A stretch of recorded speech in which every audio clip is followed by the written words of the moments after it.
नमस्कार, news room live देख रहे हैं आप और मैं हूं आपके साथ शिपवन शर्मा और मेरे साथ है मेरी सहयोगी रूपाली शर्मा। तो चलिए बिना किसी देरी के शुरुआत करेंगे इस खास प्रोग्राम की।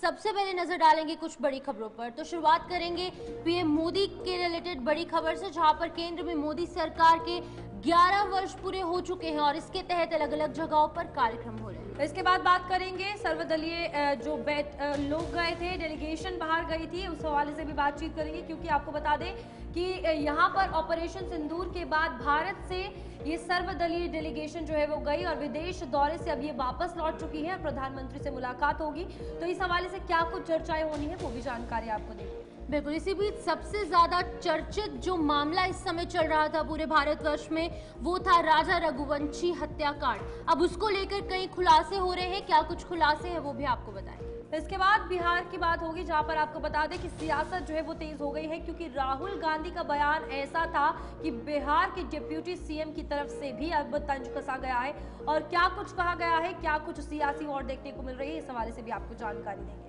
बिल्कुल, इसी बीच बात होगी सुकमा को लेकर, जहां पर आईईडी ब्लास्ट हुआ है और एक एएसपी जो है वो शहीद हुए हैं। इस हवाले से भी आपको अपडेट देंगे। लेकिन सबसे पहले आज शुरुआत होगी 11 साल बेमिसाल, यानी कि मोदी सरकार के 11 साल पूरे हो चुके हैं और इस बीच आपको बता दें कि 11 वर्ष पूरे होने पर भारतीय जनता पार्टी जो है कुछ ही देर में प्रेस कॉन्फ्रेंस जो है वो करेगी और सरकार की उपलब्धियों की जानकारी जो है वो दी जाएगी। कुछ ही देर में स्वास्थ्य मंत्री जेपी नड्डा प्रेस वार्ता करेंगे और मोदी सरकार ने जो आत्मनिर्भर भारत का या 2047 के अमृतकाल का जो सपना दिखाया है और किस तरीके से वो धरातल पर उतरा है, इन सभी को लेकर जो चर्चा है वो की जाएगी, उपलब्धियां गिनाई जाएंगी। तो पूरा 11 साल में क्या क्या हुआ, कैसे हुआ, जनता को क्या दिया और जनता ने क्या लिया, इस सभी पर विचार विमर्श और चर्चाएं होंगी। बिल्कुल, इसी बीच आपको बताते चले कि केंद्र सरकार के जो मोदी सरकार है उसके 11 साल पूरे हो चुके हैं। पहली बार शपथ ली गई थी 2014 में, दूसरी बार मोदी सरकार 2.0 द्वारा शपथ ली गई थी 2019 में और उसके बाद 2024 में तीसरा कार्यकाल चल रहा है अभी फिलहाल, और अभी इस कार्यकाल का एक ही साल पूरा हुआ है। लेकिन मोदी सरकार बीजेपी लेड एनडीए गवर्नमेंट का जो है वो 11 साल पूरे हो चुके हैं और आज ही के दिन शपथ ग्रहण समारोह आयोजित हुआ था और आज के दिन पीएम मोदी ने पहली बार बतौर प्रधानमंत्री शपथ ली थी। इसी बीच आपको बता दें कि सरकार की उपलब्धियों की जानकारी दी जाएगी। मोदी सरकार के वर्षों की प्रमुख उपलब्धियां क्या क्या है वो आपको बताएंगे। बिल्कुल, यहाँ आर्थिक विकास में यूपीआई और डिजिटल इंडिया को तेजी से जो है वो लाया है। तो यहाँ पर भारत विश्व की 5वीं सबसे बड़ी अर्थव्यवस्था बना, उसके बाद चौथी। बिल्कुल, यूपीआई और डिजिटल इंडिया का तेजी से विस्तार हुआ है। इसके साथ ही बुनियादी ढांचे पर पीएम ग्राम सड़क योजना के तहत लाखों किलोमीटर की सड़कें जो है वो बनाई गई। दिल्ली मुंबई एक्सप्रेसवे, भारत माला, सागर माला परियोजनाएं भी शुरू की गई मोदी सरकार द्वारा। 100+ नए एयरपोर्ट्स और हेलीपैड्स भी मोदी सरकार द्वारा 11 वर्षों में बनाए गए। इसी के साथ साथ स्वच्छ भारत मिशन, ये एक सामाजिक योजना है जो सरकार की तरफ से लाई गई। 11 करोड़ से अधिक शौचालय जो है वो बनाया गया इसके। बिल्कुल, उज्ज्वला योजना, महिलाओं के लिए सिलेंडर, 9 करोड़ गैस कनेक्शन जो है महिलाओं को दिए गए। तो आप देखिए आंकड़ा भी कितना ज्यादा है, जहां 140 करोड़ की आबादी में आयुष्मान भारत की अगर बात करें तो 50 करोड़ लोगों को स्वास्थ्य बीमा जो है मोदी सरकार के वक्त में मिला है। बिल्कुल, इसी बीच आपको बता दें कि डिजिटल परिवर्तन क्या कुछ हुए हैं। डिजिटल इंडिया के तहत अलग अलग गांव के अंदर इंटरनेट सर्विसेज जो है वो दी गई है। इसी के साथ डिजिटल परिवर्तन की लेकर अगर बात की जाए, चाहे फिर वो डिजिटल इंडिया हो या फिर स्टार्टअप इंडिया हो, ओवरऑल एक प्लानिंग, एक प्लॉटिंग के साथ मोदी सरकार आगे बढ़ी है। यूपीआई लाया, जिसमें लेन देन में रिकॉर्ड वृद्धि जो है वो दर्ज की गई है। तो फिलहाल ये डिजिटल परिवर्तन है। स्टार्टअप इंडिया और मेक इन इंडिया को बढ़ावा दिया गया इन 11 सालों के अंदर मोदी सरकार द्वारा। इसी के साथ राष्ट्र सुरक्षा के हवाले से सर्जिकल स्ट्राइक और एयर स्ट्राइक, ये दोनों मोदी सरकार के वक्त हुई। आतंकवाद पर सख्त कार्रवाई जो है वो मोदी सरकार द्वारा की गई। रक्षा में आत्मनिर्भर भारत अभियान जो है वो चलाया गया। ये राष्ट्र सुरक्षा है जो मोदी सरकार की कुछ प्रमुख उपलब्धियां हैं। वहीं पर इंटरनेशनल जो कूटनीति है, डिप्लोमेसी है, उसमें भी कई बड़े कदम उठाए गए। अंतर्राष्ट्रीय स्तर पर भारत की साख में वृद्धि हुई है। वैश्विक स्तर पर भारत आगे बढ़ रहा है। इस बीच ये कई ऐसी जो उपलब्धियां हैं, चाहे वो आर्थिक हो, बुनियादी ढांचा हो, विकास का, सामाजिक योजनाएं हो, राष्ट्र सुरक्षा हो, ओवरऑल राजनीति स्थिरता और चुनावी सफलता दोनों इस सरकार की देखने को मिलती है। फिलहाल लगातार 3 लोकसभा चुनावों में भारतीय जनता पार्टी का शानदार प्रदर्शन रहा और इस बीच अब सरकार बनाकर आज पूरी उपलब्धियां इन 11 सालों की, जो 11 साल बेमिसाल है, उनकी गिनाई जाएंगी। ठीक है, तो हमारे साथ ताबिश कमाल हमारे संवाददाता ज्वाइन कर चुके हैं। ताबिश, आपसे जानना चाहूंगी, 11 साल बेमिसाल जिस तरीके से एक नारा दिया गया है, वहीं पर 3 कार्यकाल मोदी सरकार के पूरे हो चुके हैं, इनफैक्ट तीसरा चल रहा है, अभी 1 साल हुआ है। ओवरऑल 11 साल किस तरीके से देखते हैं? और इनफैक्ट एक प्रेस कॉन्फ्रेंस भी की जाएगी अमित शाह द्वारा, तमाम रिपोर्ट कार्ड्स पेश किए जाएंगे। देखिए, 12 बजे आज बीजेपी के राष्ट्रीय अध्यक्ष जेपी नड्डा एक प्रेस कॉन्फ्रेंस करेंगे। बीजेपी मुख्यालय में ये प्रेस कॉन्फ्रेंस की जाएगी और इस प्रेस कॉन्फ्रेंस के माध्यम से देश भर को ये बताया जाएगा कि पिछले 11 साल के अंदर भारतीय जनता पार्टी के प्रधानमंत्री नरेंद्र मोदी की सरकार ने जनता के लिए क्या क्या काम किए, कितने उतार चढ़ाव देश के अंदर आए। सिंदूर ऑपरेशन रहा, आयुष्मान भारत योजना रही, डिजिटल इंडिया रहा, योगा रहा, उज्ज्वला योजना रही। योजनाओं का तो जिक्र किया जाएगा, लेकिन वहीं भारतीय जनता पार्टी का कुंभा कितनी तेजी के साथ बढ़ा है। दुनिया की सबसे बड़ी सदस्यता ग्रहण कराने वाली पार्टी अब तक भारतीय जनता पार्टी रही है। तो तमाम उपलब्धियों को गिनाते हुए जेपी नड्डा नजर आएंगे और आज ठीक 12 बजे के बाद से भारतीय जनता पार्टी का एक अभियान भी शुरू होगा, जिसके तहत पार्टी के कई विधायक, सांसद, साथ ही पार्टी के वरिष्ठ नेता देश की जनता को घर घर जाकर बताएंगे कि किस तरह से 11 साल में प्रधानमंत्री नरेंद्र मोदी ने और भारतीय जनता पार्टी की सरकार ने क्या क्या काम किया है। देखिए, ये जो अहम इसलिए माना जा रहा है कि 5 राज्यों के जो विधानसभा चुनाव है इसी साल और अगले साल के अंत तक होने हैं। ऐसे में जाहिर सी बात है कि बिहार और पश्चिम बंगाल, पंजाब, ये 3 ऐसे राज्य हैं जहां पर भारतीय जनता पार्टी का खास फोकस रहा है।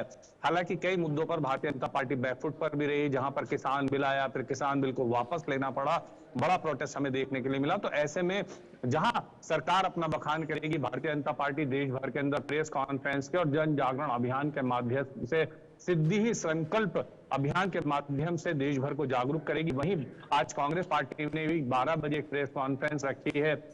विपक्ष के जो तमाम नेता हैं वो लगातार अपनी अपनी तरफ से अपने अपने इलाके के अंदर बीजेपी की विफलताओं को गिनाएंगे, तो सरकार और बीजेपी अपनी सफलताओं को गिनाएगी। तो देखने और ये क्लियर कट है कि भारतीय जनता पार्टी की अगर बात की जाए या फिर मोदी सरकार की अगर बात की जाए, आज 9 जून 9 कार्यक्रम तो है ही, साथ ही साथ जो इम्पोर्टेंट फैक्टर है वो बार बार मैं यही कह रही हूँ कि कांग्रेस को जवाब देगी सरकार कि जो सवाल उठाए जाते थे कि क्या किया, क्या कर रहे हैं, वो काफी ज्यादा मेन फैक्टर रहने वाला है कि भारतीय जनता पार्टी या फिर आज मोदी सरकार क्या जवाब देगी।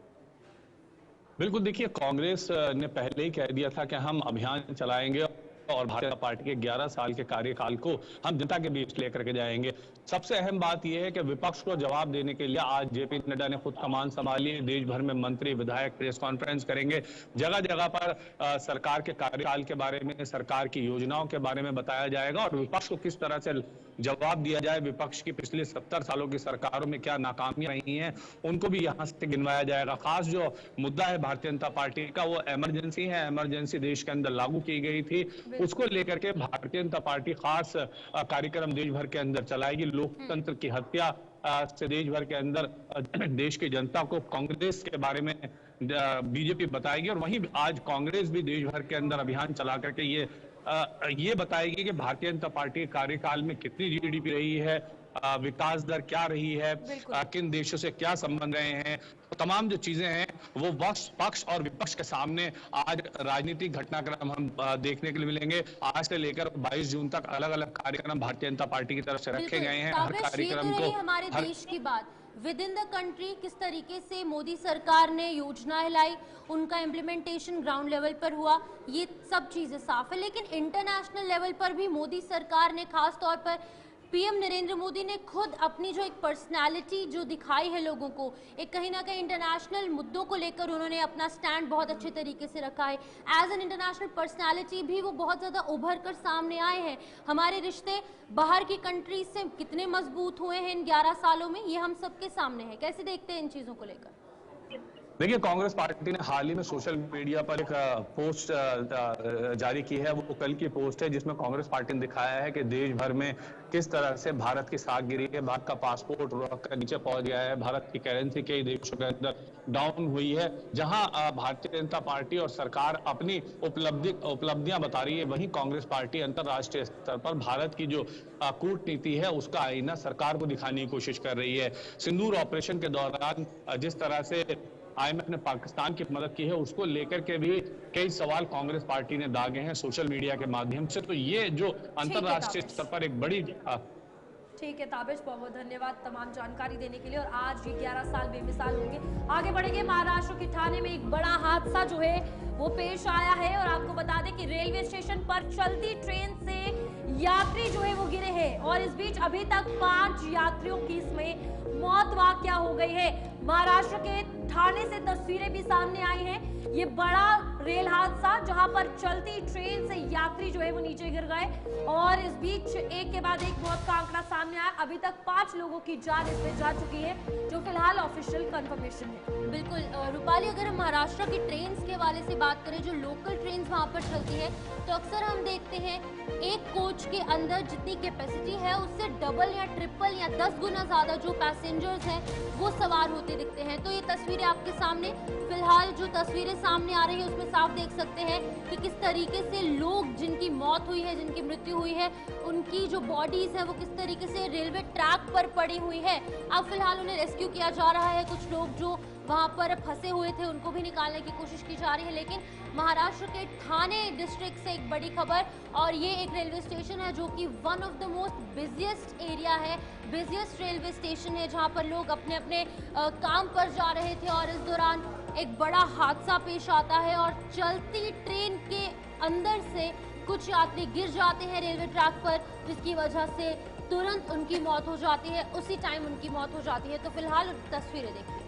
तो बिल्कुल आपको बता दें कि यहाँ पर ये बताया जा रहा है कि लोकल ट्रेन जो है अपनी कैपेसिटी से ज्यादा सवारियों को लेकर जा रही थी, जिसके चलते ये बड़ा ट्रेन हादसा हो गया है। रेलवे अधिकारियों ने ये भी कहा है कि 5 लोगों की इसमें गिरकर मौत हुई है और ज्यादा सवारियां ले जाने के कारण ही ये पूरा हादसा हुआ है। और अक्सर ये देखने को मिलता है कि इस तरीके की लोकल ट्रेन में काफी ज्यादा रश जो है वो रहता है। और घटना आपको बता दें कि मुंब्रा और दीवा रेलवे स्टेशन के बीच हुई है और हादसे के वक्त पुष्पक एक्सप्रेस और कसारा लोकल क्रॉस हो रही थी, जब ये कहा जा रहा है कि ज्यादा भीड़ होने के कारण लोग कंपार्टमेंट से ही बाहर गिर गए और 5 लोगों की मौके पर ही मौत हो गई है।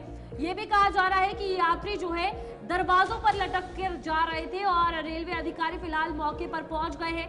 घायल भी है कई लोग, जिन्हें नजदीकी अस्पताल जो है वो ले जाया गया है ताकि उनका ट्रीटमेंट हो सके। तो इस हादसे के बाद रेलवे ने फैसला लिया है कि मुंबई की उपनगरीय के लिए बनाई जा रही बाकी रैक और ऑटोमेटिक दरवाजे जो है वो बनाए जाएंगे, ताकि लोग जो यात्री बाहर लटकते हैं दरवाजों से वो ना हो और इस तरह की घटनाएं दोबारा आगे कभी पेश ना आए। तो फिलहाल पटरियों पर दौड़ रही रैक में भी बदलाव जो है वो किए जाएंगे और दरवाजा बंद करने की सुविधा जो है इस ट्रेन में दी जाएगी।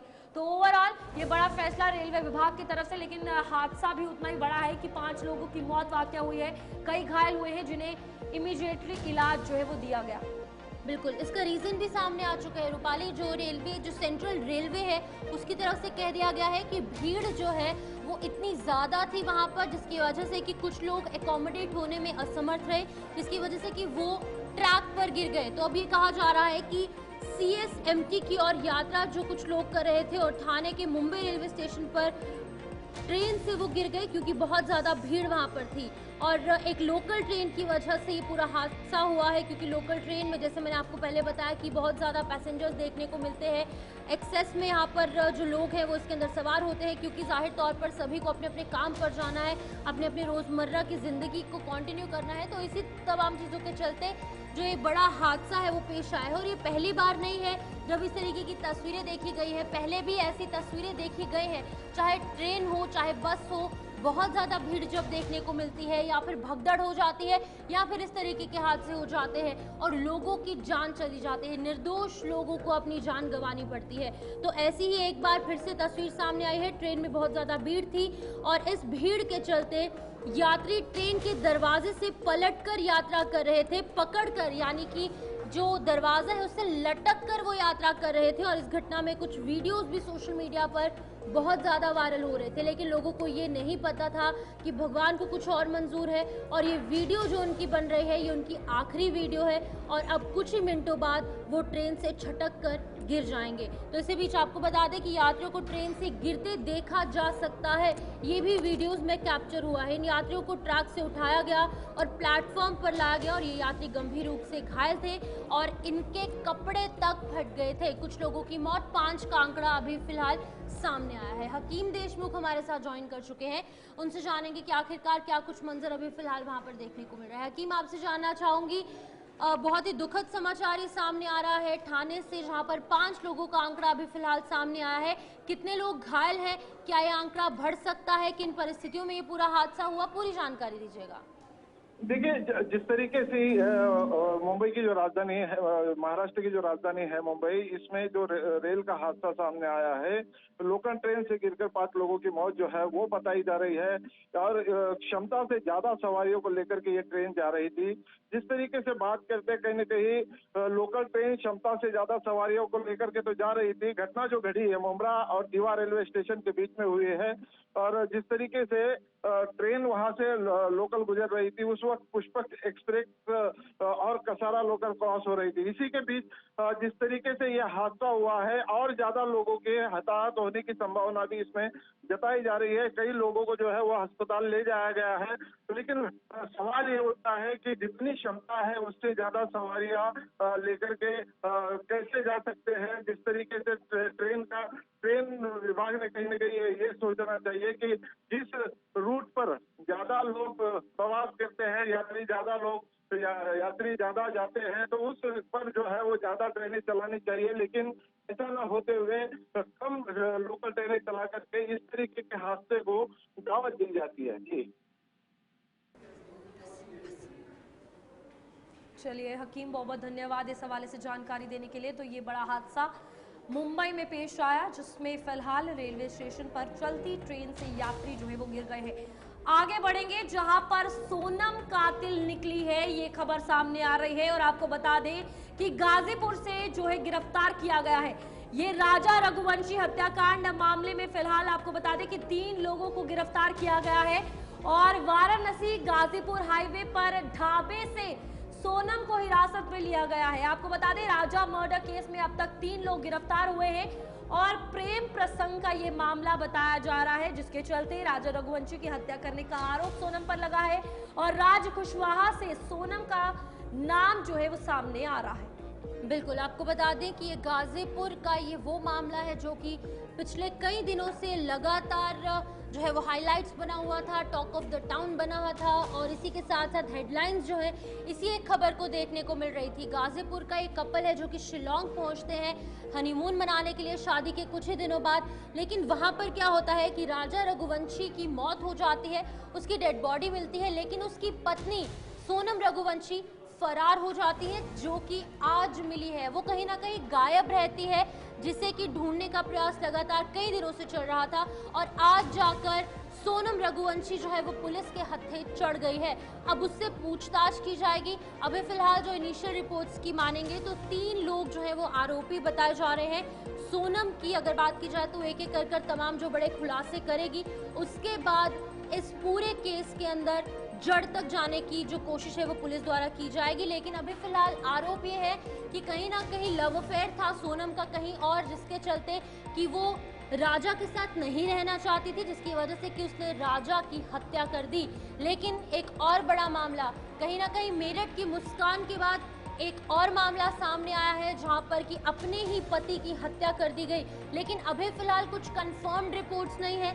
जैसे ही पुलिस के द्वारा ऑफिशियल कंफर्मेशन आएगी वो भी आप तक पहुंचाएंगे, लेकिन अभी फिलहाल अलग अलग तरीके की प्रतिक्रियाएं सामने आ रही है। राजा रघुवंशी के घर वालों ने भी प्रतिक्रिया दी है और साथ ही साथ सोनम रघुवंशी के घर वाले कुछ और कह रहे हैं। वो कह रहे हैं कि हमारी बेटी इस तरीके की नहीं है, उसे फंसाने की कोशिश की जा रही है। लेकिन अभी फिलहाल गाजीपुर से मृतक की पत्नी सोनम भी गिरफ्तार हो चुकी है। बिल्कुल, सोनम तक पुलिस कैसे पहुंची ये भी एक बड़ा सवाल है और आपको बता दें कि यहाँ पर सोनम तक पहुंचने में देर हो सकती थी, लेकिन सोनम ने परिवार से संपर्क करने के लिए एक मोबाइल फोन का इस्तेमाल किया था, जिसके बाद मोबाइल जैसे ही ऑन हुआ पुलिस को लोकेशन मिल गई और पता चला कि वह गाजीपुर में है। इसके बाद इमीडिएटली टीम जो है सोनम की लोकेशन पर पहुंची। यही वो ढाबा है जहां से उसे अरेस्ट कर लिया गया और ये कहा जा रहा है कि सोनम ने ही राजा की हत्या की सुपारी दी थी। अभी तक पुलिस की तरफ से ये स्टेटमेंट आई है और ये भी कहा जा रहा है कि सोनम जो है अभी कुछ कह नहीं रही, इसमें कोई स्टेटमेंट उस की तरफ से नहीं आई है। जो भी बात है वो सभी पुलिस की तरफ से क्लियरली कही गई है। राजा रघुवंशी ये हत्याकांड है और 11 मई 2025 राजा और सोनम की शादी हुई थी, यानी कि अभी 1 महीना भी नहीं हुआ। बिल्कुल, 20 मई को वो हनीमून पर मेघालय रवाना हुए थे। इसके बाद से ही आपको बता दें कि 20 मई को जब वो रवाना हुए, उसके बाद जो राजा रघुवंशी है उसकी जो डेड बॉडी है वहां पर मिली, लेकिन सोनम गायब थी। बिल्कुल, 21 और 22 मई को शिलोंग के अंदर चेरापूंजी जो है वो रवाना हुए। शिलोंग से चेरापूंजी की तरफ वो रवाना हुए, जिसके बाद की इस पूरी वारदात को अंजाम दिया गया। इसके बाद बालाजी गेस्ट हाउस में वो लोग वहां पर ठहरे और बिल्कुल इसी बीच आपको बता दें कि यहाँ पर 22 मई को मावला खियात से नौगरीट पहुंचे और इसमें फिर आगे सस्पेंस क्रिएट हो। बिल्कुल, आपको बता दें कि गाइड ने सहायता की पेशकश की और उन्होंने मना कर दिया। उन्होंने कहा कि वो हमें गाइड नहीं चाहिए। 23 मई को दोनों नौगरीट के होम स्टे से निकले और उसके बाद से ही ये पूरा शुरू हुआ। लौटते समय अचानक संपर्क जो है वो टूट गया, दोनों नहीं मिल रहे थे। लौटते समय जब संपर्क टूटा तो उसके कुछ दिन बाद राजा रघुवंशी की डेड बॉडी मिली। तो बिल्कुल आपको एक एक कर कड़ियां बता रहे हैं जिस तरीके से राजा रघुवंशी हत्याकांड में तमाम चीजें सामने आई हैं। 24, 25 और 26 मई को खोज अभियान शुरू हुआ है। तो राजा रघुवंशी की जब डेड बॉडी मिली और उसके बाद जो है खोजबीन शुरू हुई और आगे की कार्रवाई को अंजाम दिया गया कि आखिरकार डेड बॉडी किस तरीके से मिली। यहाँ पर आपको बता दें कि डॉग स्क्वाड और ड्रोन की भी मदद उस वक्त ली गई जब ये पूरा मामला सामने आया।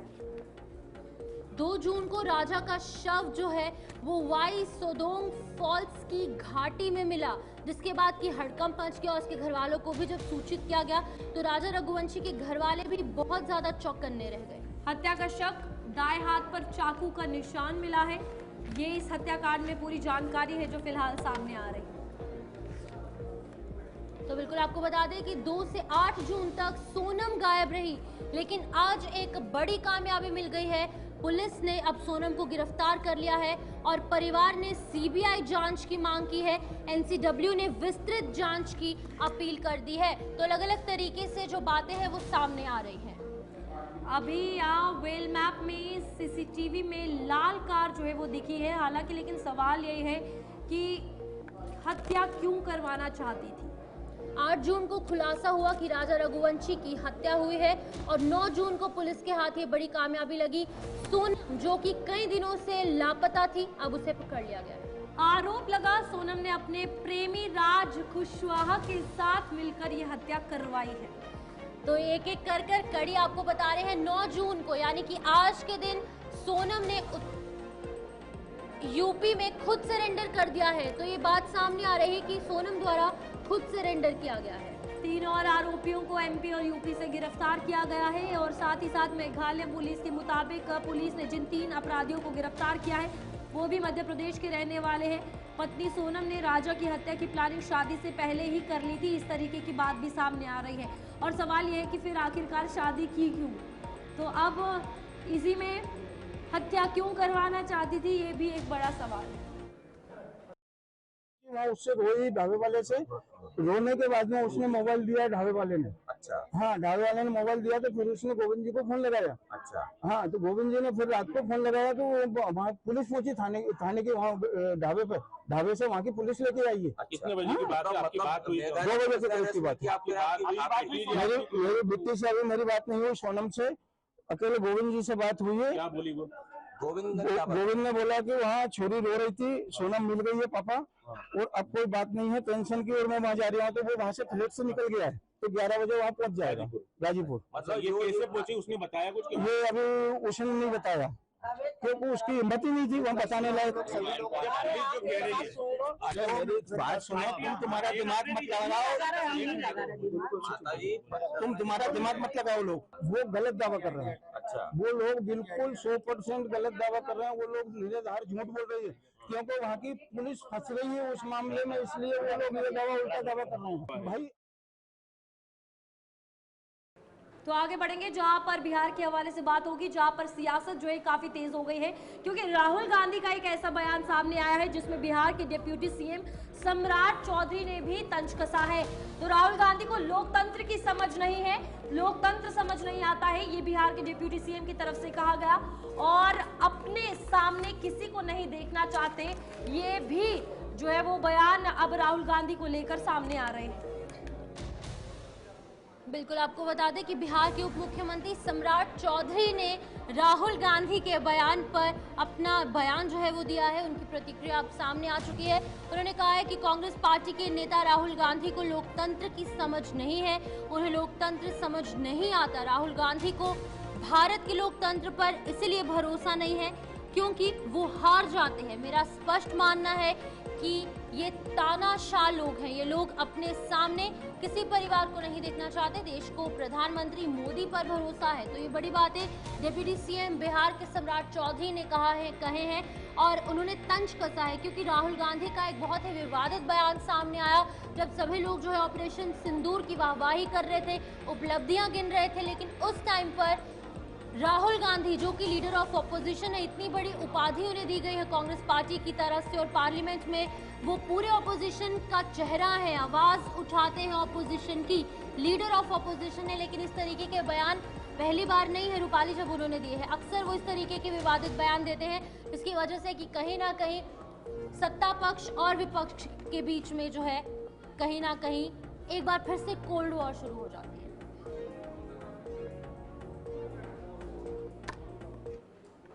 कांग्रेस पार्टी के नेता राहुल गांधी जी को लोकतंत्र समझ में नहीं आएगा, क्योंकि उनके परदादा पंडित नेहरू लोकतंत्र से प्रधानमंत्री नहीं बने थे, अंग्रेजों के गुलामी करके इस देश के प्रधानमंत्री बनने का काम किया। और राहुल गांधी को इसलिए भरोसा नहीं है भारत के लोकतंत्र पे क्योंकि वो हार जाते हैं।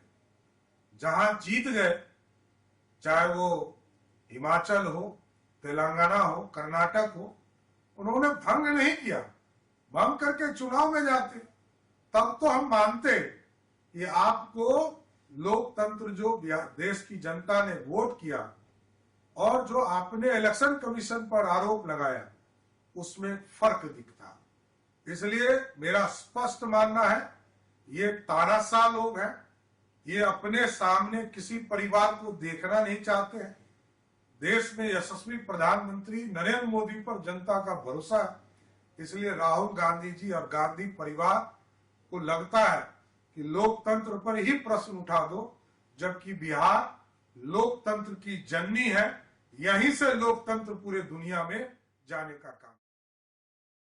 तो आपने सुना कि बिहार के डिप्टी सीएम ने क्या कुछ कहा है। फिलहाल अभी आगे बढ़ जाएंगे जहां पर छत्तीसगढ़ के सुकमा से बड़ी खबर सामने आई है, जहां पर आपको बता दें कि नक्सलियों ने कोंटा थाना क्षेत्र के ढोंडरा में आईईडी ब्लास्ट किया है और एडिशनल एसपी आकाश राव गिर जो है, उनका नाम, जिनका पूरा नाम जो आकाश राव गिर पूंजे है, वो शहीद हो चुके हैं। तो इस वक्त की बड़ी खबर सामने आ रही है, जहां पर अक्सर हम देखते हैं कि नक्सलियों द्वारा इस तरीके की कायराना हरकतें की जाती हैं। हालांकि काफी हद तक बड़ी कामयाबी सुरक्षा बलों को भी मिलती है, लेकिन एक बड़ी कायराना हरकत आईईडी ब्लास्ट हुआ जिसमें कि एक हमारे जो एडिशनल एसपी है वो शहीद हुए। बिल्कुल, ये बड़ी खबर इस वक्त की सामने आ रही है, जहां पर आपको बता दें कि नक्सलियों ने कोंटा थाना क्षेत्र में ये आईईडी ब्लास्ट किया है और नक्सलवाद के खिलाफ एक तरफ ऑपरेशन, दूसरी तरफ ऑपरेशन के साथ साथ इस तरीके की हरकतें जो है वो की जा रही हैं, जिसमें आपको बता दें कि बहुत बेहद ही नुकसानदायक एक खबर है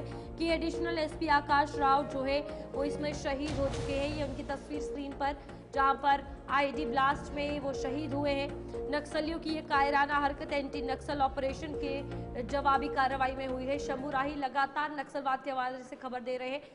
शंभू बताइएगा, आज ये जो आईडी ब्लास्ट हुआ है इसको लेकर क्या कुछ इन्फॉर्मेशन है, कैसे हुआ, क्या हुआ? बिल्कुल बताना चाहूंगा कि कोंटा जो है काफी संवेदनशील इलाका है नक्सलियों को लेकर के। हमेशा से यहाँ पर कई छोटी बड़ी घटनाओं को लगातार नक्सली जो है वारदात देते आ रहे हैं। मैं बताना चाहूंगा कि इसी कड़ी में जो है हमारे सुरक्षा बल जो एडिशनल एसपी थे जिसका नाम था आकाश राव बिलपुरे, जो शहीद हो गए, और इस घटना में जो है कोंटा टीआई सोनल ग्वाला जो है वो भी घायल हो गए। आपको बता दें कि 10 जून को जो है नक्सलियों ने जो है जिस तरीके से बड़े नक्सली लीडर बसव राजू जो है मारे गए हैं, ऐसे कई नक्सली लीडर मारे गए हैं जिसको लेकर के भारत बंद का आह्वान किया था। इसी कड़ी में जो है सुरक्षा बलों को अलर्ट किया गया था, किसी तरीके से अनहोनी ना हो, कि नक्सली कोई बड़ी घटना को अंजाम ना दे। इसी को लेकर के जो है यहाँ पर जो है यहाँ पर यह गश्त किया जा रहा था। इसी बीच में जो है कोंटा के पास जो है डोडा के पास जो है नक्सलियों ने आईडी ब्लास्ट जो है छिपा कर रखा था। लगभग 2 फीट जो है नीचे ये आईडी था, जिसके चपेट में आने से जो हमारे जवान एसएसपी जो है वो इस पे शहीद हो गए आकाश राव, और एक कई जवान जो है इस पे घायल हो गए हैं। बताना चाहूंगा क्योंकि इस तरीके की घटना को जब अंजाम दिया जाता है तो खास करके 2 फीट से ज्यादा अगर आईडी नीचे रहता है तो हमारे पास कोई डिटेक्टर नहीं है उसे जानने के लिए। इसी मार्ग पर एक और बड़ा आईडी ब्लास्ट हुआ था कुछ समय पहले ही, जिसमें हमारे 8 जवान और एक ड्राइवर जो है शहीद हो गया था, जिसके 5 फुट जो है नीचे लगभग गहरा खोद करके जो है आईडी को जो है लगाया गया था। तो कहीं न कहीं बड़ी हमें क्षति हुई है, बहुत बड़ी क्षति हुई है। लेकिन जो है नक्सलवाद को लेकर के लगातार हम कड़ी कार्रवाई हमारे सुरक्षा बलों के द्वारा की जा रही है, और जो है नक्सलियों को कमर तोड़ करके रखा है। जिस तरीके से आपने देखा होगा कि पिछले कुछ समय से लगभग 450 से ज्यादा नक्सलियों को हमने मार गिराया है। तो कहीं न कहीं ये क्षति है, लेकिन हम करारा जवाब दे रहे हैं। और इस घटना के बाद जो है वहाँ पर स्पेशल फोर्स वहाँ पर भेज दिया गया है, और जो जवान घायल है उनका इलाज जो है जारी है। ठीक है शंभू, बहुत बहुत शुक्रिया तमाम जानकारी देने के लिए। तो बात की जा रही थी छत्तीसगढ़ के हवाले से, जहां पर आईईडी अटैक किया नक्सलवादियों द्वारा, और इसमें एक एडिशनल एसपी जो है शहीद हो गए हैं। फिलहाल आगे बढ़ जाएंगे, बात की जाएगी मणिपुर के हवाले से, जहां पर कि एनआईए ने 3 उग्रवादियों को गिरफ्तार कर लिया है। मणिपुर में सुरक्षा बलों पर हमला करने का आरोप इन तीनों पर था, और एक बड़ी कामयाबी नेशनल इन्वेस्टिगेशन एजेंसी को मिली है, 3 उग्रवादियों को गिरफ्तार किया है। बिल्कुल, यहाँ पर आपको बता दें कि एनआईए की बड़ी कार्रवाई है, जिसमें मणिपुर में सुरक्षा बलों पर हमला करने का मामला सामने था, और हमले में 2 पुलिस कमांडो की इसमें जान गई थी। तो 17 जनवरी 2024 को टैंगनपाल जिले में ये हमला जो है वो किया गया था। और फिलहाल आपको बता दें कि राष्ट्रीय जांच एजेंसी यानी कि एनआईए ने पिछले साल मणिपुर में जो सुरक्षा बलों पर जानलेवा हमला हुआ था उस मामले में 3 उग्रवादियों को गिरफ्तार किया है। इस मामले में आपको बता दें कि 2 पुलिस कमांडर जो है वो मारे गए थे, बाकी सभी घायल हो गए थे। तब से तलाश थी इनकी, और अभी इन तीनों को जो है वो गिरफ्तार पुलिस की तरफ से, एनआईए की तरफ से कर लिया गया।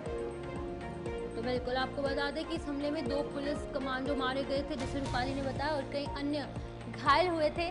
तीनों ने अपने साथियों के साथ मिलकर 17 जनवरी 2024 को टैंगनोपाल जिले के मोरहे में भारतीय रिजर्व बटालियन यानी कि आईआरबी की चौकी और सुरक्षा बलों पर हमला किया और योजना बनाई, जिसके बाद इस योजना को अंजाम दिया गया।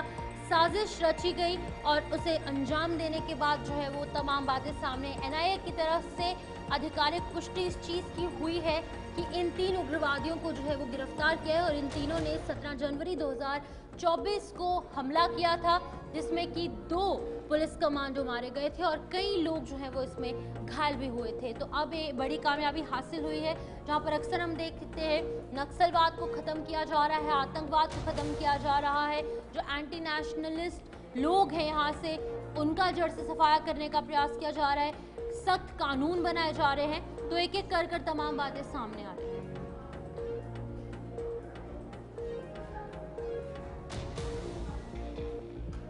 आगे बढ़ेंगे जहां पर यूट्यूबर ज्योति मल्होत्रा के केस में सुनवाई हुई है और इस बीच आपको बता दें कि ज्योति मल्होत्रा की न्यायिक हिरासत 23 जून तक बढ़ा दी गई है। यूट्यूबर ज्योति मल्होत्रा की केस में ये सुनवाई हुई है जहां पर फिलहाल ट्रैवल विद जो नाम का यूट्यूब अकाउंट जो है इस यूट्यूबर का था और पाकिस्तानी लिंक जो है इसके बताए जा रहे हैं, चाहे वो एम्बेसी के लोगों के साथ हो या फिर वहां से जुड़े कुछ लोग अधिकारी हो, इन सभी के साथ इसके ताल्लुक थे जिसके चलते ये कार्रवाई हुई। और आतंकियों के साथ फिलहाल मददगार जो हो या फिर पाकिस्तानियों का मददगार जो हो, दोनों को बख्शा नहीं जाएगा क्योंकि पाकिस्तानी आतंकवाद का गढ़ है।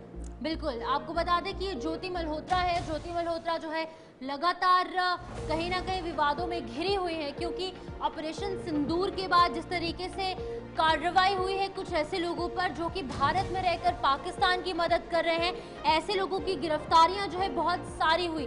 लेकिन ट्रैवल विद जो नाम का जो यूट्यूब चैनल चला रही थी ज्योति मल्होत्रा, जो कि हरियाणा की रहने वाली है, हिसार की रहने वाली है, इन्हें जब गिरफ्तार किया उसके बाद एक बड़े खुलासे हुए। कई यूट्यूबर्स को गिरफ्तार किया, कुछ आम लोग भी इसमें शामिल थे, पंजाब से, हरियाणा से, हिमाचल प्रदेश से, वेस्ट बंगाल से कुछ लोग शामिल थे। लेकिन अब ज्योति मल्होत्रा के केस में एक बड़ी कामयाबी हासिल हुई है जहां पर न्यायिक हिरासत जो है एक अपडेट सामने आया है। इनफैक्ट मैं ये कहूंगी क्योंकि 23 जून तक इनकी जो हिरासत है वो बढ़ा दी गई है। अभी ऑफिशियल पुलिस की कस्टडी में रहेंगी और इसी तरीके से इंटेरोगेशन इनकी चलती रहेगी। कहीं ना कहीं एक बहुत बड़ा विश्वासघात इन्होंने अपने साथ तो किया है, अपने घर वालों के साथ, लेकिन कई उन फैंस के साथ जो इनके जो व्लॉग्स हैं वो देखा करते थे। इसी बीच बड़ी खबर जहां पर दिल्ली से सामने आ रही है, मनीष सिसोदिया से पूछताछ जो है वो एंटी करप्शन ब्यूरो करेगी। 2000 करोड़ रुपए की हेरा फेरी का मामला सामने आया है। आम आदमी पार्टी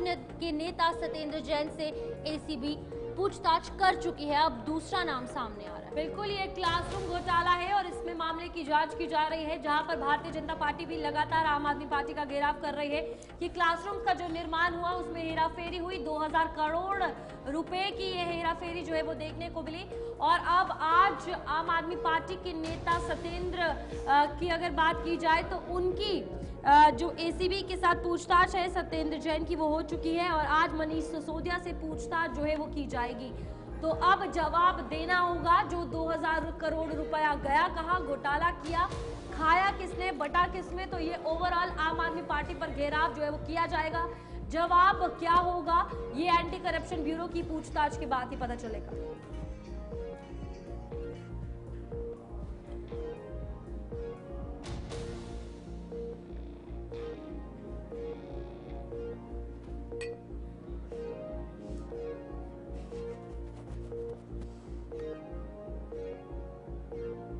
तो इसी बीच अगली खबर सामने आ रही है उत्तर प्रदेश से। बिजली विभाग में ट्रांसफर पोस्टिंग को लेकर बड़ा खेल खेला गया है। अधिकारियों पर चहेतों को मनमानी पोस्टिंग देने के आरोप लगे हैं।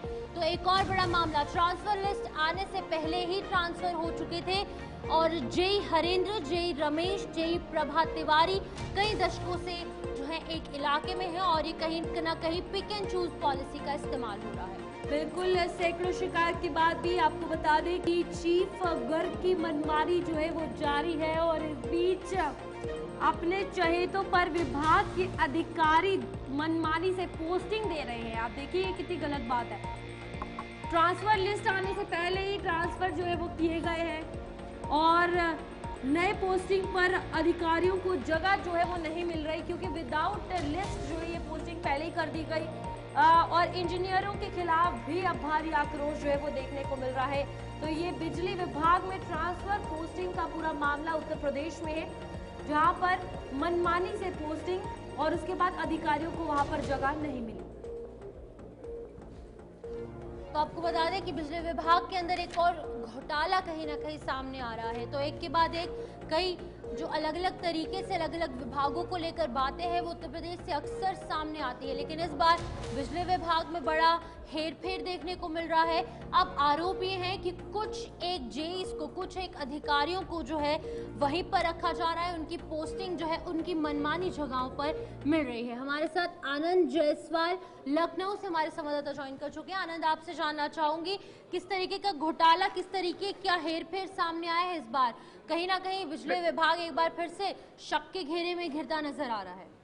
बिल्कुल रूपाली, हम जिस तरीके से आपको बता दें, जो मुख्य अभियंता ट्रांसगोमती के गर्ग हैं, इन्होंने जो आनंद फानन में जो जेई और बाबू के ट्रांसफर किए हैं उसको पूरी तरीके से अगर हम माने तो जो पॉलिसी है उसको अनदेखा किया है और इनको इतनी जल्दी ट्रांसफर करने की क्या जरूरत थी, क्योंकि अगर अभी जो ट्रांसफर पॉलिसी आई हुई है और अभी मध्यांचल से अभी ट्रांसफर की लिस्ट नहीं निकली है और उसके पहले ही जो मुख्य अभियंता गर्ग हैं, इन्होंने अपने चहेते जो जेई हैं, चाहे वो हरेंद्र की हम बात कर ले, चाहे प्रभा तिवारी की बात कर ले, चाहे रमेश की बात कर ले, इनको तुरंत डिवीजनों में तैनात कर दिया। उसी डिवीजन में तैनात कर दिया कि नियम ये कहता है कि जो डिवीजन होते हैं वहाँ 5 साल और सर्किल में 7 साल है, लेकिन उसके बाद भी ना इन्होंने शक्ति भवन की लिस्ट का इंतजार किया, ना मध्यांचल की लिस्ट का इंतजार किया। इन्होंने आनंद फानन में जो इनके चहेते जेई थे वहां पे उनका तबादला कर दिया। वहीं सूत्र ये भी बताते हैं जब ये लिस्ट तैयार हो रही थी तो वहाँ एक्शन गोमती नगर और सुपरिटेंडेंट इंजीनियर जो D2 के हैं वो पूरी तरीके से बैठे थे।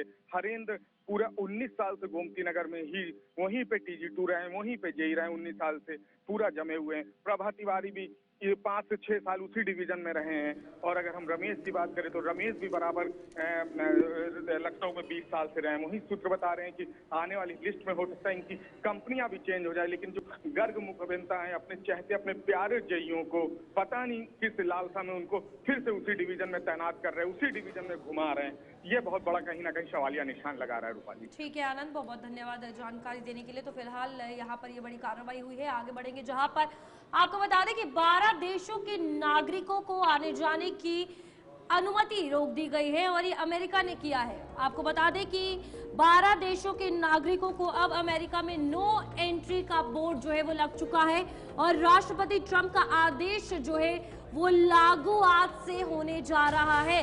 और आतंकवाद के मद्देनजर ट्रंप की तरफ से ये बयान दिया गया है कि टेररिज्म के हवाले से उसको ध्यान में रखते हुए ये फैसला ट्रंप ने लिया है, ट्रंप सरकार ने लिया है। 12 देशों में आपको बता दें कि भारत के 2 पड़ोसी मुल्क भी इसमें शामिल हैं, जिसमें फिलहाल आपको बता दें कि कौन कौन से वो राज्य है, कौन कौन से वो देश है जिनको वहां पर एंट्री जो है पूरे तरीके से रोक दी गई है। फिलहाल अमेरिकी राष्ट्रपति डोनाल्ड ट्रंप द्वारा ये 12 देश है, अफगानिस्तान, म्यांमार, चाड, कॉन्गो गणराज्य है और इसी में कई ऐसे भी हैं जिनके नाम बहुत कम सुने होंगे, लेकिन बड़ी बात यह है कि कहा यह जा रहा है कि ये आतंकवाद के लिए बड़ा फैसला ट्रंप सरकार ने लिया है। बिल्कुल, इसी बीच 12 ऐसे देश है जिसके अंदर कि जो इन देश के नागरिक जो है वो अमेरिका के अंदर एंट्री नहीं ले सकते हैं, जैसे कि रूपाली ने बताया कि अफगानिस्तान है, म्यांमार है, चाड है, कांगो गणराज्य है और वहीं पर इरिट्रिया है, हैती है, ईरान, लीबिया, सोमालिया, सूडान और यमन।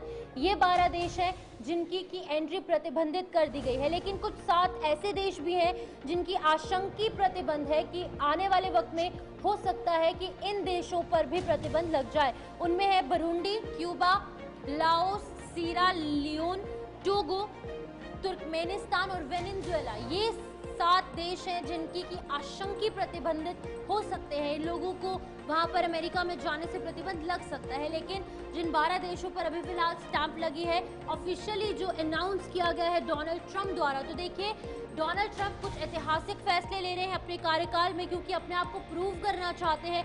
हर एक फील्ड में वो इस तरीके के बड़े फैसले ले रहे हैं। पहले टैरिफ बढ़ाए गए और अब एक और बड़ा फैसला उनकी तरफ से इसकी जो इसका रीजन है वो ये दिया गया है कि आतंकवाद के खिलाफ कहीं ना कहीं अमेरिका खड़ा है और आतंकवाद के मद्देनजर जो है ये बड़ा फैसला। तो ट्रंप ने प्रतिबंध लगाया है, किन देशों पर है वो आपको एक एक कर बताएंगे। अफगानिस्तान, कांगो गणराज्य, म्यांमार, चाड और साथ ही साथ गिनी एक इलाका है। कुछ ऐसे जगहें हैं जहां पर कि जिन कंट्रीज का नाम आपने नहीं सुना होगा, लेकिन कुछ ऐसी कंट्रीज भी हैं जो कि बहुत ज्यादा चर्चित है, उनके नाम भी इसमें शामिल है। बिल्कुल, ये जितने भी देश हैं इन सब पर प्रतिबंध जो है वो लगा दिया गया है। तो आपके सामने वो नाम है। अब इन पर नो एंट्री का बोर्ड जो है वो लगा हुआ है, और चाहे वो इरिट्रिया हो, हैती हो, ईरान हो, लीबिया हो, सोमालिया, सूडान और यमन, ये सभी नाम जो है वो सामने आ रहे हैं और इन सभी देशों पर प्रतिबंध जो है वो ट्रंप ने लगा दिया है। तो बिल्कुल आपको बताते चले कि ये वो 12 देशों के नाम है जिन पर कि डोनाल्ड ट्रंप ने प्रतिबंध लगाया है, और इन 12 देशों के जो सिटीजन्स है, जो नागरिक है, वो अब अमेरिका के अंदर एंट्री नहीं ले सकते हैं। और ये फैसला आतंकवाद के मद्देनजर लिया गया है। 12 देशों में भारत के 2 पड़ोसी मुल्क भी शामिल हैं, जिनमें कि म्यांमार है, अफगानिस्तान है। लेकिन बड़ी बात यह है रूपाली कि सबसे ज्यादा आतंकवाद जिस कंट्री में है, पाकिस्तान, क्योंकि आतंकवाद की फैक्ट्री कहा जाने वाला पाकिस्तान, उसे जो है बैन नहीं किया गया है। अब बताती हूँ, यहाँ पर आंशिक प्रतिबंध जो है वो लगाया गया है, और इसमें जिन जिन देशों पर आंशिक प्रतिबंध जो है वो हो सकता है वो है बुरुंडी, क्यूबा और सियरा। ये सभी इन जगहों के नाम है, तो यहाँ पर प्रतिबंध जो है वो लग सकता है। तो बिल्कुल ये आंशिक प्रतिबंध है, जहाँ पर कुछ ऐसे 7 अन्य देश हैं जिन पर की प्रतिबंध लग सकता है, लेकिन अभी फिलहाल इसको लेकर कोई कंफर्मेशन नहीं है। तो टोगो है, तुर्कमेनिस्तान है और वेनेजुएला, ये ऐसे 7 देश हैं जिन पर की हो सकता है इन फ्यूचर प्रतिबंध लग जाए।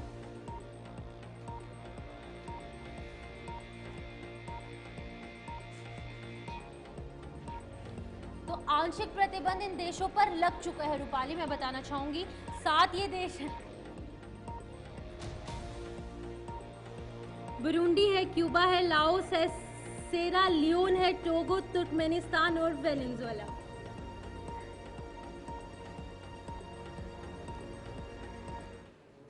तो चलिए फिलहाल न्यूज़ रूम लाइव में इतना ही, दीजिए इजाजत, नमस्कार।